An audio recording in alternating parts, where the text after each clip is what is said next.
Mga kabunyog, mga kababayan, magandang araw po sa inyong lahat. Welcome po sa isang namang episode ng ating talakayan dito po sa aking bagong social media platform, Tony Enzo Bunyo. Kung hindi pa po kayo nakasubscribe dito po sa aking bagong YouTube channel na ito, subscribe na po kayo. Mayroon doon po akong bagong Facebook page, Informador. Kung hindi pa po kayo nakafollow, follow na po kayo. At lagi nyo na pong abangan itong talakayan kong ito dito po sa social media platforms ko. Dito po mahaba-haba ang talakayan natin.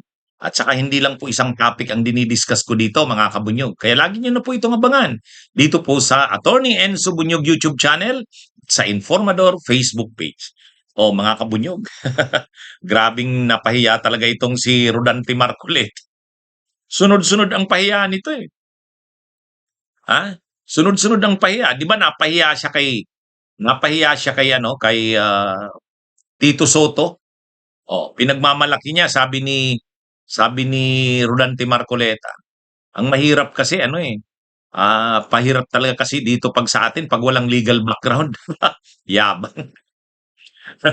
Kaya lang pagdating dun sa issue ng quorum, ah, ay veterano na sa Senado si Tito Soto, at saka ano naman yan, nag-aaral talaga ng parliamentary procedure. O yun, napahiya si Marcoleta.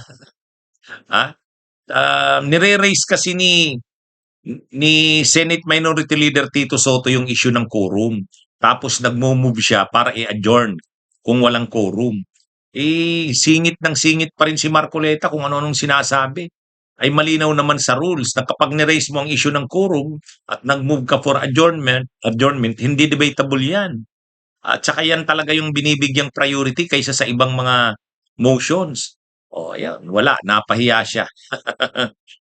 Pero nung isang araw, napahiya din itong si Marcoleta kay Lito Lapid. Napahiya kay Lito Lapid. Bakit? Pinapalabas nito ni Marcoleta na sunod-sunuron sa kanila si Lito Lapid. Di ba paalis na si Lito Lapid nung isang araw tapos sinundan ni Marcoleta, pinabalik. Parang pinapakita nila doon na si Lito Lapid, nandyan yan sa minorya pero nasa amin na yan, lilipat na yan sa mayorya.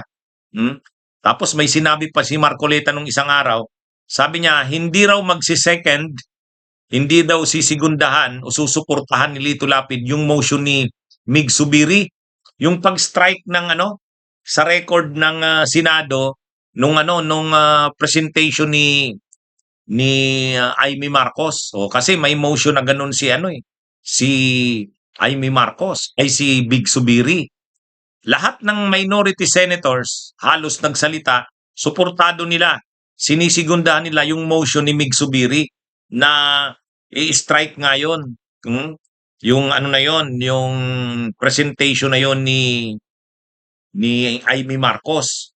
O ngayon, hindi nagsalita noon si Lito Lapid. O kaya ang sinasabi ni Marcoleta, hindi daw magsi-second si Lito Lapid doon. Parang pinapalabas nga nila, nasa kanila na si Lito Lapid. Pero, nung isang araw matapos yun, nagsalita si Lito Lapid. Sabi ni Lito Lapid, hindi daw totoo na umalis na siya sa minorya. Nasa minorya pa rin daw siya, hindi daw siya lumipat sa mayorya. Parang sampal kay Marcoleta yun. Sampal kay Marcoleta yun, pahiya si Marcoleta dun. Hindi totoo na umalis na siya sa minority, si Lito Lapid. Majority rin pa rin, sa minority pa rin daw siya. Hindi siya lumipat sa majority. At sabi ni Lito Lapid, hindi rin totoo na hindi niya suportado yung motion ni Mig Subiri. Suportado niya daw yon, kaya lang akala niya daw magbubutuhan na. Hindi na daw siya nagsalita kasi pag nagbutuhan, susuportahan niya na lang. Pero hindi naman daw nagkabutuhan kasi binawi na nga ni Amy Marcos yung presentation niya. Kaya mali yung sinasabi ni Marcoleta na hindi suportado ni Lito Lapid yung motion ni Mig Subiri. Suportado niya daw, sabi ni Lito Lapid. Kaya lang hindi na lang daw siya nagsalita kasi hinihintay niya magbutuhan. Pag nagbutuhan, susuportahan niya. Hindi naman nagbutuhan Kaya lahat ng sinasabi ni Marcoleta tungkol kay Lito Lapid hindi totoo Napahiya siya Parang pinagyayabang nila ni Marcoleta, kanila na si Lito Lapid. Ah, hindi, si Lito Lapid naman, ang sabi niya, minorya siya. Kung saan siyang grupo, sa minorya siya. Kaya lang, ang sabi niya rin, sana matapos na yung bangayan sa Senado. Yun naman ang ano niya. Kumbaga sabi niya, dapat daw magkaisa na ang mga senador. Pero kung saan siya nakahanay, sa minority. Yung mga sinasabi ng minorya na kasamahan niya, suportado niya yon. Kahit yung sinabi ni Mig Subiri. Kaya hindi totoo yung sinasabi ni Marcoleta na hindi niya suportado yung motion ni Mig Subiri. Yun, napahiya, no? Pahiya si Marcoleta. Akala niya naman kay Lito Lapid walang paninindigan. Sila siguro walang panindigan. May panindigan din niya si Lito. Hindi lang siyempre siya yung katulad ng ibang minority senators na talagang nakikipagbardagulan, nakikipagsagutan. Pero kapag pinaposisyon mo si Lito Lapid, sabi niya, sa minorya siya. Ah, At ang mga motions daw ng kasamahan niya sa minorya, suportado niya. Kaya mali yung sinasabi ni Marcoleta. Hmm, pahiya. Pahiya si Marcoleta. Ay, lahat na lang yata ng ginagawa nito ni Marcoleta. Pahiya siya eh. Kahit yung kahit yung tungkol doon sa no, inano siya, binira lang siya ni Senate Minority Leader Tito Soto. Sabi ni Senate Minority Leader Tito Soto, akala ko ba magaling ka sa rules? Akala ko ba magaling ka sa rules? Yung simple lang, ano? Simple lang yung banat sa kanya. Oh. Kasi akala mo dahil abogado siya, akala niya masyadong arugante eh. Akala niya dahil abogado siya, talo niya na ang iba. Kaya niya nang paikutin ng iba. Hindi naman. Tulad kay Senate Minority Leader Tito Soto, veterano na yan sa Senado. Kini-question niya, kinukontra niya yung sinasabi ni Senate Minority Leader Tito Soto. Ay yun ang nakalagay sa rules. Kaya nga kahit ang presiding officer, si Loren Ligarda, wala siyang nagawa. Sinuportahan niya, sinang-ayunan niya si Senate Minority Leader Soto kasi yun talagang nasa rules. Ay si Marcoleta lang kasi ang mayabang, hindi niya naman pala alam yung rules. O di napahiya siya kay Soto. At dito naman kay Lito Lapid, napahiya din siya. Kasi kiniklaim niya, parang kanila na si Lito Lapid. At hindi daw suportado ni Lito Lapid yung motion ni Subiri. Hindi naman, sabi ni Lito Lapid, suportado ko yun. Ayan, pahiya, no? Ito mga kabunyog. Sa nangyayari ngayon sa Senado, lalo na itong mga huling kaguluhan, yung pag-walkout ng minority, tapos ito ngayon, itong mababawasan na naman ang mayorya dahil mai-issuehan na ng warrant of arrest at posible nang maaresto at makulong si Jingo Estrada. Ang sabi ni Senador Ping Lacson, kailangan na talaga ng Senado ng leadership change. Ang makakasolusyon na lang talaga ngayon sa kaguluhan, sa mga kalituhan, sa nakakahiya na ang Senado, ang makakasave lang talaga niyan kapag napalitan na si Alan Peter Cayetano. Kailangan na ng leadership change. Sana naman, sabi ni Senador Ping Lacson, dahil mababawasan ang mayorya, talagang hindi na nila kayang ipilit pa na yung kanilang pamumuno sa Senado. Ano na sila? Bawas na sila. Si Bato nagtatago, si Jinggoy makukulong, sa sunod na linggo niyan makukulong pa si Joel Villanueva. Masyado ng magulo ang Senado. Tanggapin na ng mayorya na hindi na nila pwedeng i-maintain ang majority nila. Kaya sabi nga ni Senador Ping Lacson, dapat sa bahagi ng mayorya, yung mga senador diyan na nakikita na nila na hindi na pwedeng ipaglaban yung mayorya nila kasi wala na talaga. Suportahan nila ang pagbabago na ng liderato ng Senado. Ang tinutulak nga ng grupo nila Senador Ping Lacson ay si Win Gatchalian.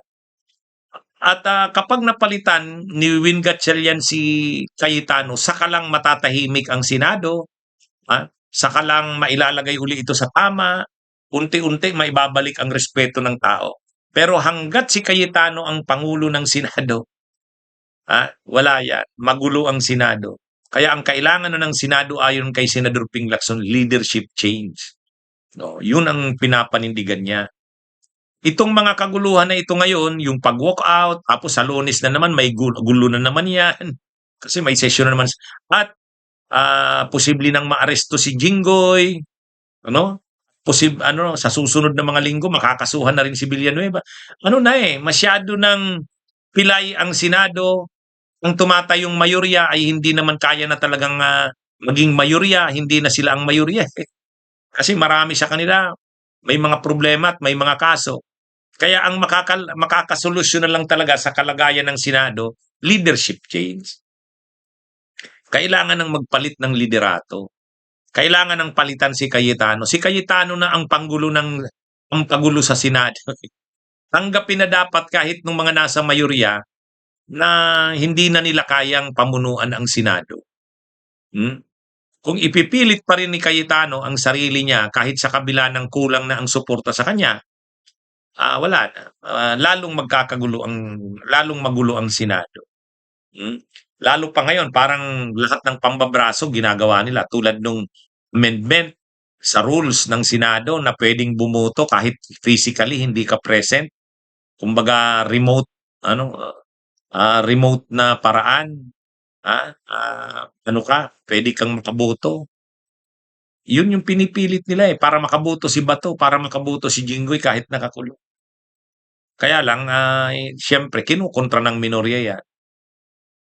Pero kung ipipilit yan nila Cayetano, lalong magugulo ang Senado. At wala naman na silang bilang, wala na, kulang na sila.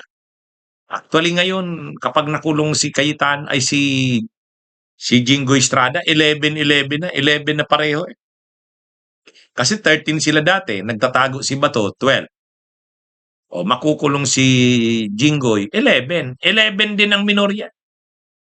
Kaya wala na. Hindi na kaya ni Cayetanong mamuno. Pag pinilit niya pa rin ang gusto niya, magugulo lang lalo ang Senado. Kaya kung para matahimik na ang Senado, maging normal na ang takbo nito, makabalik ang respeto ng tao. Ang sabi ni Senador Ping Lacson, leadership change. Kailangan ng magpalit ng liderato. Hindi pwedeng si Cayetano. Ang gulo na ng Senado dahil kay Cayetano. Panahon na para palitan siya. Yun ang sabi ni Senador Ping Lacson. O mga kabunyog, ayon mismo sa isang abogado ng prosecution sa ICC, ang proposal niya, dapat may translation sa Pilipino o sa Tagalog o sa anumang o sa major languages ng dialects ng Pilipinas ang trial na gagawin ng ICC. Kasi sa November 30 magsisimula na yung formal na ng trial. Ang sabi ng isang abogado ng prosecution, dahil grabe ang interest ng mga Pilipino sa hearing ng kaso ni Duterte, ang suggestion niya o hinihingi niya sa korte na magkaroon ng Filipino or Tagalog translation ang proceedings ng House ay ng ICC. At habang ongoing yung trial ay mayroong translation sa Filipino or sa Tagalog para makapanood ang mga ordinaryong Pilipino na hirap sa Ingles, para malaman nila talaga ang buo ng trial ni Duterte. Maganda yun Maganda yung suggestion na yun. Kasi kapag napanood ng mga Pilipino yung trial ni Duterte, mapipresent din yung mga testigo, yung mga ebidensya. At least makikita ng sambayan ng Pilipino ano talaga ang pinagagawa nila Duterte, nila Bato sa Pilipinas. Hindi kasi yan na ipakita Yang mga testigo na yan, mga ebidensya na nandun sa ICC, hindi yan na ipakita dito sa Pilipinas Kasi nga kontrolado nila Duterte ang proseso ng hustisya dito. Ang PNP kontrolado nila, ang mga prosecutors. Kaya wala naman halos na isang pang mga kaso pero ngayon sa ICC, nandun ang mga ebidensya, nandun ang mga testigo.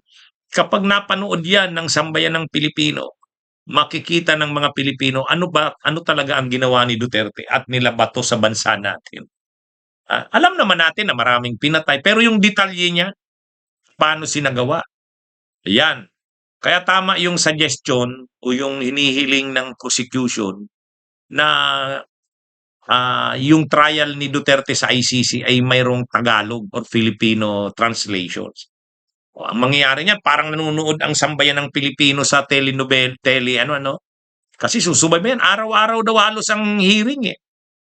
Bakit araw-araw? Gusto kasi ng presiding judge, si Judge Corner, gusto niya na tapusin na kaagad ang kaso ni Duterte kasi matanda na, sabi niya, ang health condition ng accused ay kailangan nito tapusin na kaagad. Actually, pinapabawasan niya nga yung mga testigo at mga ebidensya. Halimbawa, kung ang mga ebidensya ay na rin, parang i-corroborate yan lang yung ibang mga ebidensya. Kung yung testigo, i-corroborate din lang yung mga sinabi ng iba, pwedeng bawas-bawasan na. Yung mga speeches ni Duterte na ipapalabas, pwede bawasan na kasi kung pare-pareho lang naman ang sinasabi para mapabilis yun. Tama yun. Speedy trial para madesisyonan kaagad ang kaso ni Duterte. Kasi ang sabi ng presiding judge, matanda na ang akusado, may sakit, o pusin na natin kaagad dito. Ano ba talaga ang desisyon sa kanya? Para makita ng sambayan ng Pilipino ang buong pangyayari ng panahon ni Duterte. Ano talaga ang nangyari sa war on drugs ni Duterte? Nandun ang mga testigo at mga ebidensya sa ICC.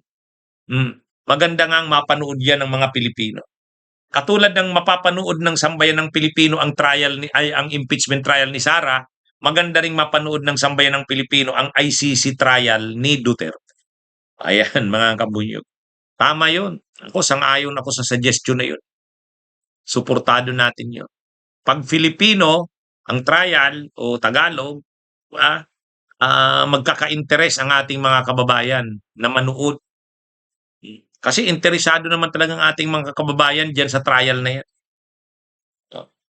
Anyway, nag-hire naman ng mga translators ang ang ICC. Di ba, in-advertise nila yan na kailangan nila ng mga ng translators mula English to Filipino.